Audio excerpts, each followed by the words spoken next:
Selamat sore, Bapak Ibu yang dikasihi Tuhan. Shalom. Kita akan sama-sama belajar memaparkan tokoh wanita dalam Alkitab yang bernama Deborah. Untuk itu, mari kita sama-sama baca dalam Hakim-Hakim 4 ayat 4 sampai 5. Demikian bunyi firman Tuhan. Pada waktu itu, Deborah seorang nabiah, istri Lapidot, memerintah sebagai hakim atas orang Israel. Ayat kelima, ia biasa duduk di bawah pohon kurma, Deborah antara Rama dan Betel di pegunungan Efraim, dan orang Israel menghadap dia untuk berhakim kepadanya. Demikian firman Tuhan. Terpujilah nama Tuhan. Haleluya. Bapak Ibu yang dikasihi Tuhan, fakta pertama tentang Deborah ialah dia merupakan seorang hakim Israel yang keempat. Sejauh yang dapat kita ketahui dari Alkitab, sebelum Deborah ada 3 nama hakim Israel, yaitu Otniel, Ehud, dan Samgar. Itu bisa kita baca dalam Hakim 3 ayat 7 sampai 31. Bapak Ibu yang dikasihi Tuhan, hakim adalah sebutan terhadap pemimpin tertinggi Israel di tanah perjanjian. Setelah kematian Musa dan Yosua, sebelum timbulnya lembaga kerajaan.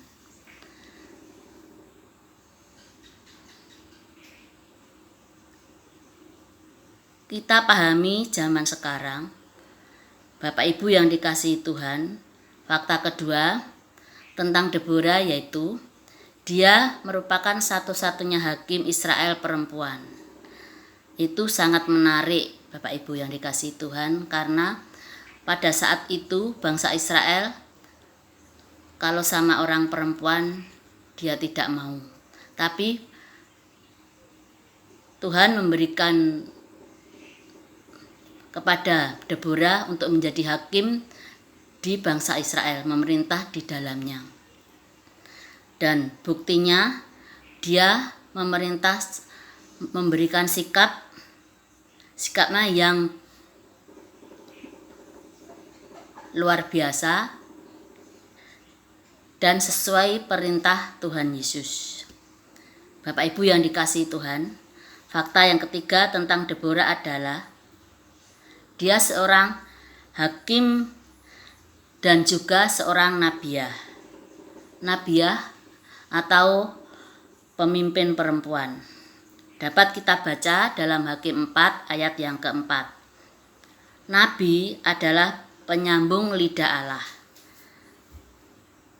Mereka menyampaikan firman Allah kepada umatnya, termasuk mengutus atau mengarahkan atas dosa-dosa yang mereka perbuat, dan juga bernubuat peristiwa-peristiwa yang akan datang. Pada umumnya nabi adalah laki-laki sebagaimana orang Israel, tapi jabatan dalam politik dan keagamaan. Tapi dalam Deborah bisa juga menjadi seperti itu. Bapak Ibu yang dikasihi Tuhan, mari kita renungkan apa makna semua ini terhadap Nabi Hakim Deborah. Apa bisa kita melakukan pada saat ini? Mungkin kalau dulu bangsa kita Indonesia, contohnya seperti R.A. Kartini, dia memperjuangkan emansipasi wanita. Dia menyepadankan antara wanita dan pria, hidupnya sepadan, sama di hadapan Allah. Kedudukannya dan juga fungsinya. Itu kalau kita melihat bangsa Indonesia pada saat itu. Dan kalau dalam gereja, bagaimana kita menjadi perempuan-perempuan gereja seperti Hakim Deborah? Contohnya dalam masyarakat, dalam kehidupan kita di hari-hari, Bapak Ibu yang dikasihi Tuhan, misalnya di gereja, seorang perempuan selalu menjadi contoh dalam gereja. Misalnya ada kegiatan-kegiatan, mungkin pencari dana ataupun panitia-panitia, pasti perempuan yang menjadi garda terdepan. Contohnya PKP, selalu jadi panutan, ujung tombak bangsa di gereja kita. Karena perempuan adalah contoh. Kalau gereja kita seorang perempuan atau PKP